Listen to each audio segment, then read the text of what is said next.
welcome back to the channel. Today is a beautiful, very typical January day in Minnesota.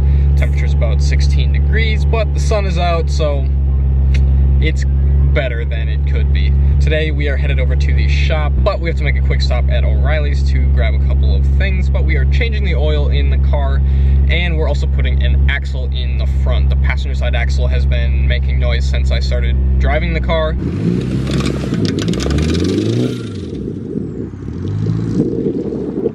And I've got 380 miles on it since I put the car back together. Another thing that I want to look at today is the car is having an overboosting issue.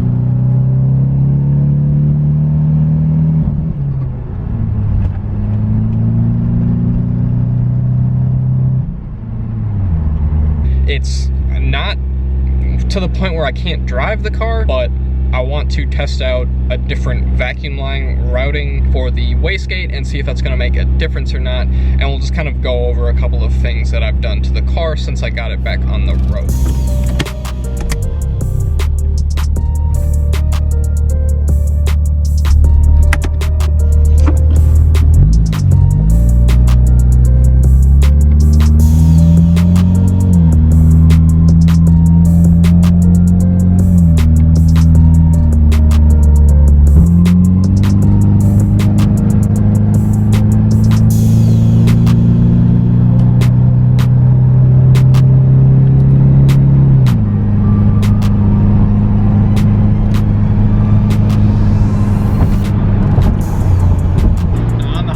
This thing really performs quite well. Oil pressure is in a pretty good spot.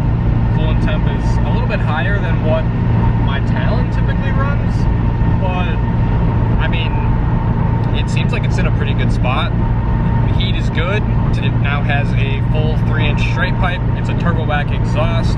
It is 3-inch right from the O2 housing all the way back to a thermal R&D muffler, which is quieter than I expected. It really doesn't drone until you get over 80 miles an hour, and then there's definitely some significant drone to it. But it has a really good deep sound, and it is a lot better than the broken stock exhaust that we had before.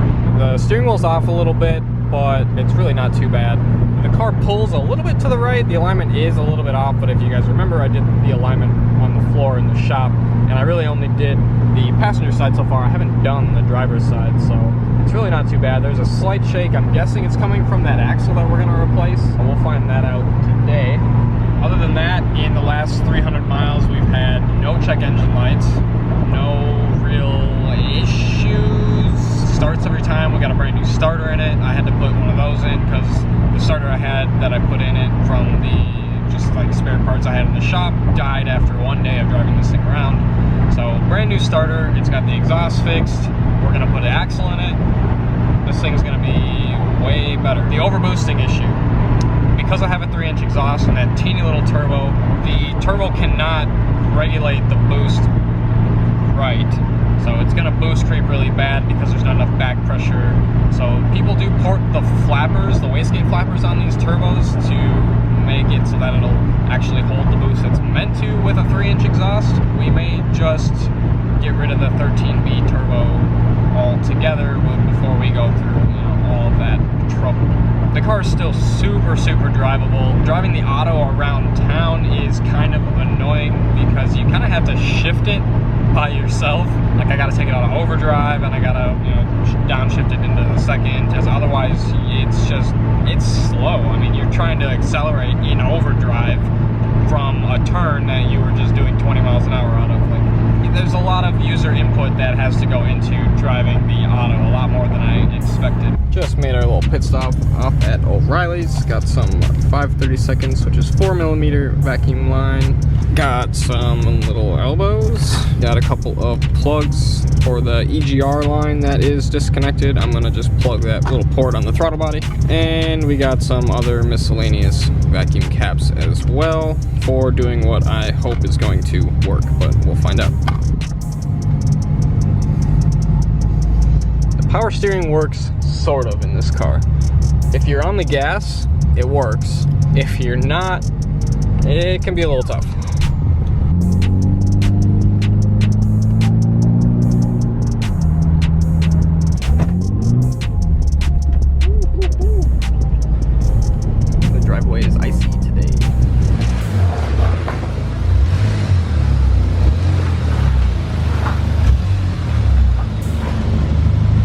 now that we're back in the shop, we can switch back to the head cam. Let's go ahead and get this heater going.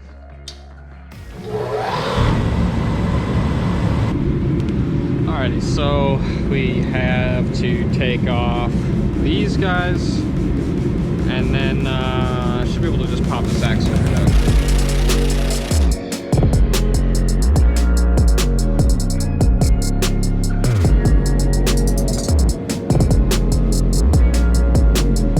So now, when I am taking axles out, what I'm typically doing, and you have to be careful when you do this, basically just getting up in here. Hopefully you can see this, but there's a little edge on here. Get your pry bar behind that, either on the bottom or, you know, really anywhere you can get it. And then just give it some light prying. Now the nice thing about this one is it looks like it has a metal ring all the way around the transmission. I have actually cracked off some of these parts of the aluminum transmission before, not on a DSM, but on a different car, probably a Saturn. And that wasn't great, but looks like I got it already. Oh yeah, I forgot about the transmission fluid that comes out. I wasn't ready. Whoops. Good thing for cat litter.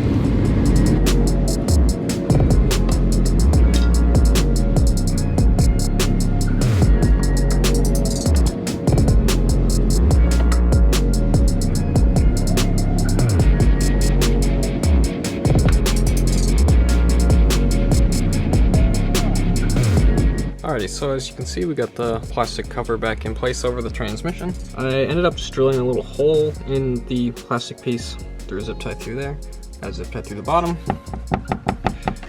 Yeah, it seems to be pretty good. I found another set of coil packs, so I think we're gonna try to swap those over as well. See if maybe it's even like a spark issue. Maybe the coil packs just aren't producing enough spark for the boost level that the car is seeing, and that's why it is hitting, you know, fuel cut. The other thing I wanted to do is replace some of these vacuum lines, and what I was going to do is actually just run the wastegate vacuum line, which is right down there. I'm gonna run it straight off of this and just ignore this whole T. I'm gonna cap this off, and then I don't even have the boost control solenoid plugged in right now because this car seems to act a little bit better without it. So I'm just gonna leave that open, plug that, and then we'll just run one vacuum line straight to the wastegate. I'm thinking that will help with some of the overboosting issues. People seem to say online that it, you know, will limit the boost to lower than stock levels, which is fine for me right now because I'm just trying to get the car to be able to boost normally. So let's go ahead and start looking at taking the coil packs off. I'm gonna throw the GoPro back on my head. It's probably gonna be kind of dark, but I'll see what we can do about that. All right, now we have a bit more light. Let's get that vacuum hose that I just bought. So the one we're gonna block off is the E, which right now I have it blocked off with a screw, which does seem to work, but I also have the issue down here that can't currently see. It's gonna suck because there's just so much stuff. Like, this car is just so different from the Talon. It's just like there's so much more stuff. But hey, you know what? We're gonna get it done. Got that off. Got off the turbo. So now we're not gonna use any of this anymore. Just gonna run straight from the wastegate.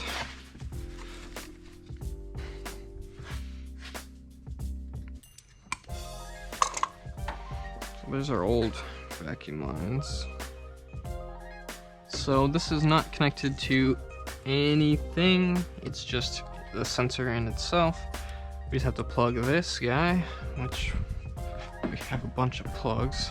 Okay, so now that's blocked off, that run.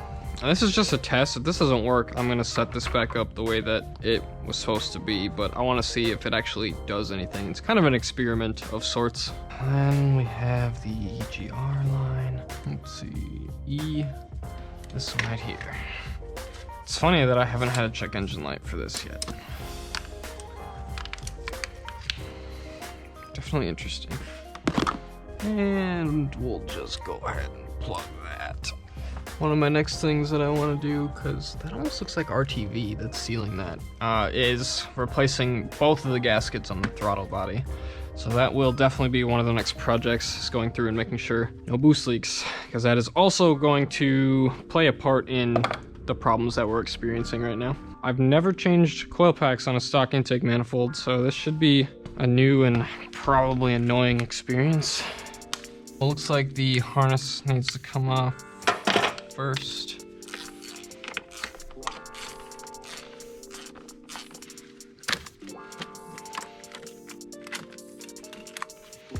Oh gosh. Let's see if I can just stretch that up to there. Pull this guy out of the way.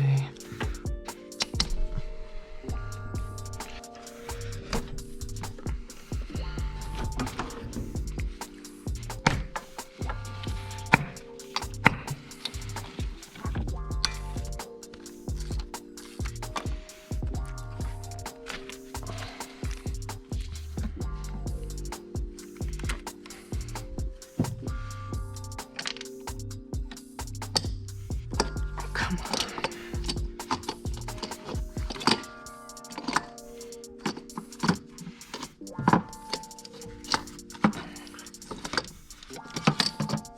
Wow, that really is a huge pain to get that out.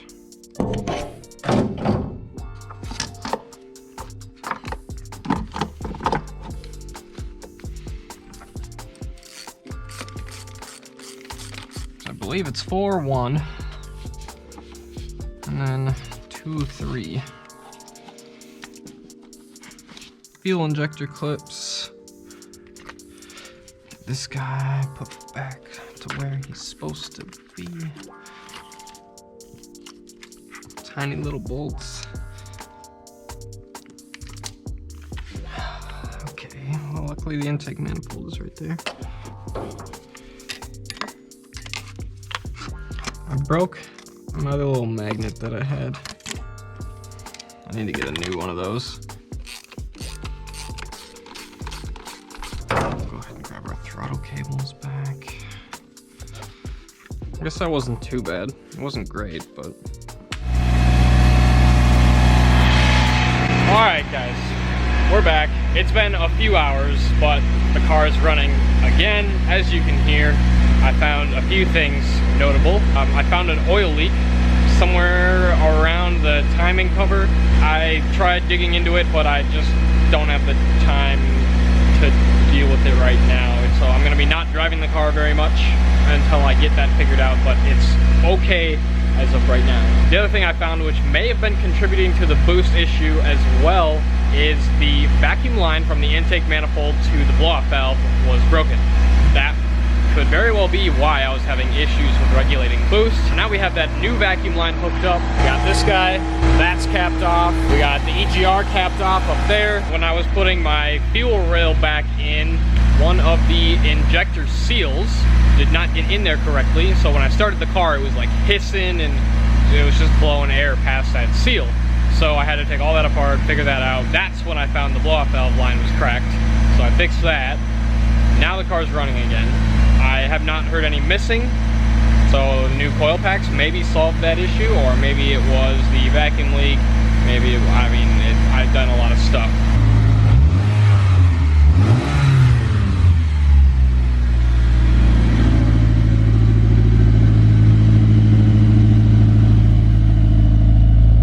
Well, I don't know if the camera's gonna pick it up, but you can definitely hear the turbo spooling a little bit through the exhaust. Should we get a little clip?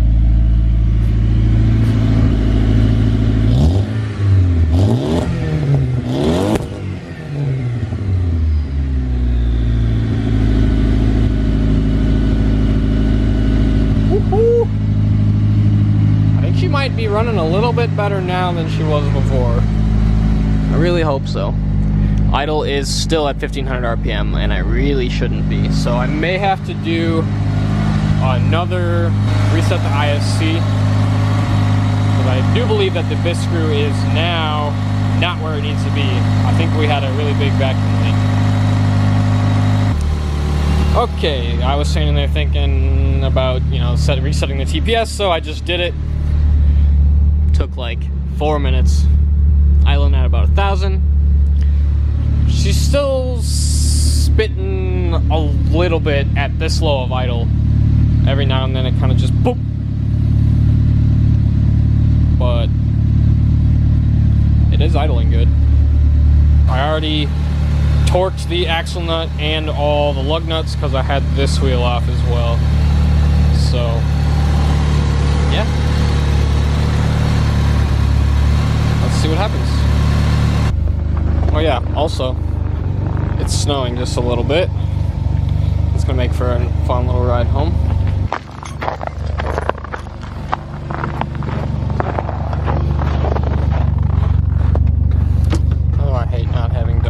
When I open my door. Looks like it overcorrected itself and now it's idling very low. Like that's like 600 RPM. It is always something with DSMs. Always freaking something.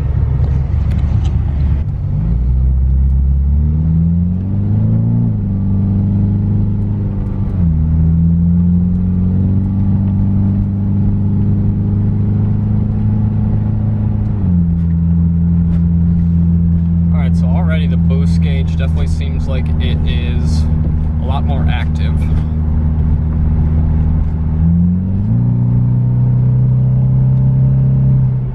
It is still just straight hitting 14 PSI.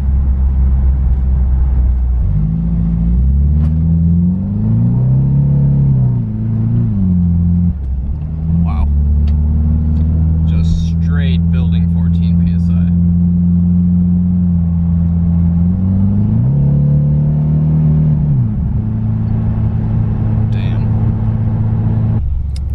Oh yeah, I had to get that Culver's vanilla with cookie dough. Now I can drive back. And the reason why I stopped at Culver's before I left, or before I got on the highway, is I was going through the Talon to try to find a lighter to do heat shrink, because I had broke another wire that I had kind of, well, whatever. Anyways, and I found a free scoop token in the Talon, as well as the remote for my trophy from the Light the Night show, which I was also looking for, because that is set up in my new office that you guys will see at some point. We'll see you guys on the highway.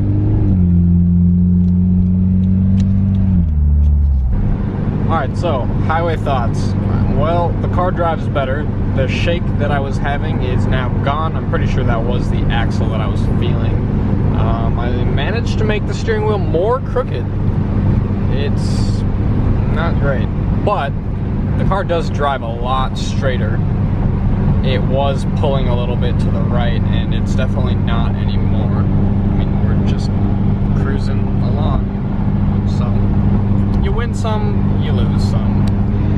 The overboosting thing is still just, that one I can't figure out. I understand that I have a 3-inch exhaust on here. I do get that.